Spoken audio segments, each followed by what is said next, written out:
말레이시아 전투기 도입 사업에 도전장을 내민 국산 경공격기 FA-50이 중국과 파키스탄이 공동 생산한 기종과 치열한 경합을 벌이는 것으로 알려지고 있습니다. 방산업계에서는 항공기 수출 시장에서 한국이 중국 합작 기종과 처음 맞붙은 이번 경합은 사거리 50km 이상의 미사일 등 전투기에 탑재되는 무장 수준이 승패를 가릴 것으로 전망했습니다. 군해안 소식통은 11일 한국과 유럽, 중국 및 파키스탄, 인도 등이 말레이시아의 전투기 수주전에 뛰어들었다며 한국의 FA-50과 중국 및 파키스탄이 공동 생산한 JF-17이 치열하게 물밑 경합을 하고 있다고 전했습니다. 이 사업에는 프랑스 라팔, 유럽 유로파이터, 미국 F-18 등도 참여했습니다. 그러나 말레이시아는 가격 문제로 FA-50, JF-17, 인도의 테자스, 이탈리아의 M346, 러시아의 Y130 등 경전투기로 하향해 기종을 선정할 것으로 전해졌습니다. 말레이시아는 1990년대에 생산된 러시아 미구 29를 대체하고자 18대가량의 신규 전투기 구매를 추진 중입니다. 중국은 파키스탄을 통해 자금 지원 희망 등 상당히 우호적인 조건을 내세워 한국의 FA-50이 어려움을 겪는 것으로 알려졌습니다. FA-50은 최대 마하 1.5의 속도로 비행하며 F4, F5보다 우수한 최첨단 전자장비를 탑재하고 있습니다. 정레이더의 경보수신기, 정미사일 회피용 체프 발사기 등을 탑재해 뛰어난 생존력을 갖추고 있고 야간 공격 임무 수행을 위한 야간 투시 장치도 내장되어 있습니다. JF-17은 최대 마하 1.8로 비행하며 멀티모드 화력관제 레이더, 적외선 탐지 추적 장비 등을 장착하고 대함, 순항 미사일을 탑재했습니다. 하지만 2019년 2월 파키스탄이 인도와 공중전을 벌일 때 투입했으나 위력을 발휘하지 못한 것으로 알려졌습니다. 중국산의 과장된 스펙이 실전에서는 무용지물이었던 셈입니다. FA-50과 JF-17에 탑재된 항공전자 장비 성능이나 재원 등이 유사하므로 결과적으로 무장 수준 등에서 승패가 날 것이란 관측이 나오고 있습니다. 소식통은 한국 측은 개발비 때문에 한국형 전투기 블록 1에 탑재할 독일제 단거리 공대공 미사일 등의 무장을 말레이시아에 제시했다면서 그러나 말레이시아 측은 사거리가 더 긴 미사일 탑재를 원하는 것으로 안다고 전했습니다. 여기에다 FA-50 12대를 구매한 필리핀도 2차 사업을 추진 중인데 사거리가 긴 미사일 탑재를 원하는 것으로 알려졌습니다. 특히 필리핀은 최근에 필리핀 배타적 경제 수역에서 일을 벌이는 중국을 견제할 중거리 공격력이 필요한 상황입니다. 필리핀은 중장거리 미사일을 탑재한 스웨덴의 그리펜에도 눈을 돌리고 있으나 가격 문제로 고심하는 것으로 전해졌습니다. 말레이시아 역시 남중국해에서의 중국의 횡포에 맞설 중거리 공대지 능력까지 원하고 있습니다. 때문에 지난해 독일 타우러스 시스템즈가 FA-50에 장착할 수 있는 타우러스 350K2의 공동 개발을 제안했는데 이번 기회에 본격 시동이 걸릴 것으로 보입니다. 지금 착수하면 3년 정도 걸릴 것으로 예상되고 있습니다. 어차피 말레이시아는 예산 문제로 단기간 내에 기종 선정이 이루어지기는 어려운 상황이고 필리핀 역시 F-16V 외에는 경쟁 기종이 없는 터라 시간적 여유는 있는 상황입니다. 일각에서는 FA-50에 최대 사거리 50km 이상의 열추적 공대공 미사일 아스람급이라도 장착해 수출 전략을 재수립하자는 주장도 나옵니다.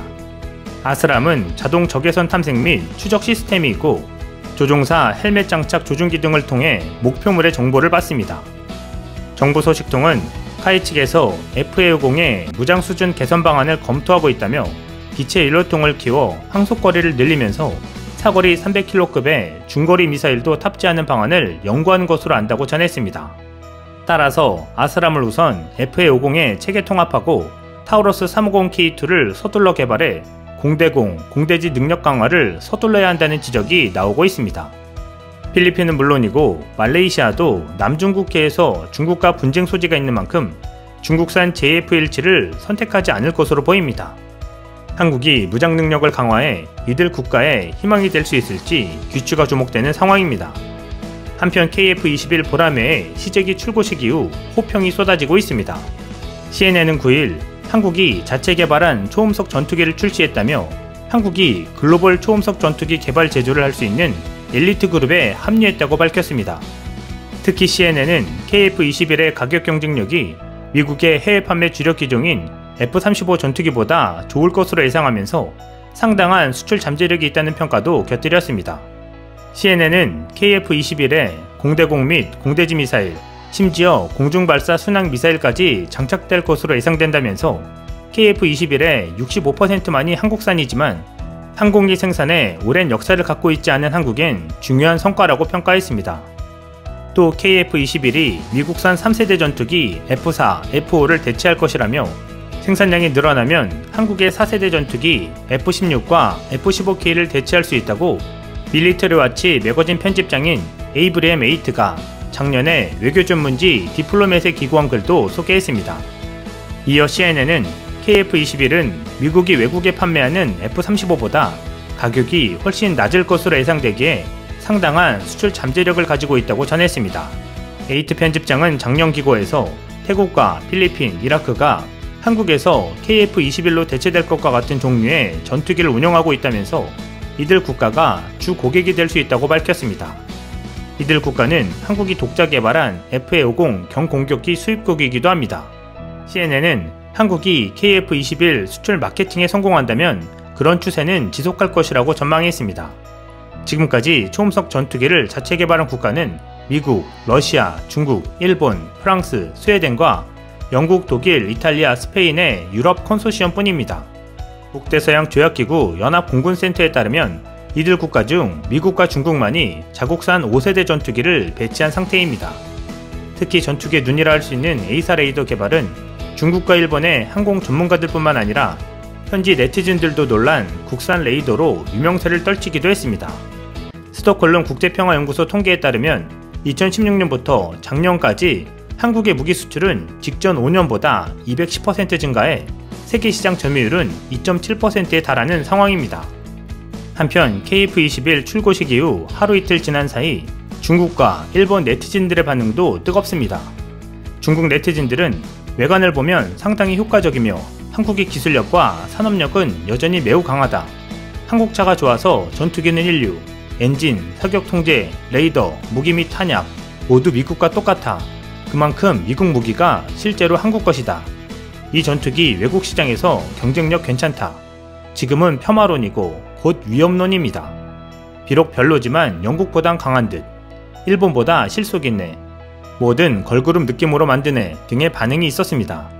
일본 네티즌들은 너무 F-22 랩터와 비슷하면 의장권으로 미국 정부 및 록히드 마틴사로부터 소송을 당할 가능성이 있는 것은 아닐까?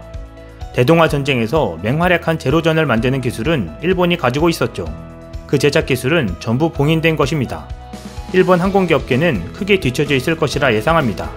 다시 한번 개발에 노력한다면 한국제보다 100배 정도 나은 걸 만들 수 있겠지만 세계의 주목을 받을 고성능 전투기 기대합니다. 일본 최초의 국산 전투기는 1923년에 정식 채용된 것. 일본보다 한 세기 뒤졌구나. 힘내세요.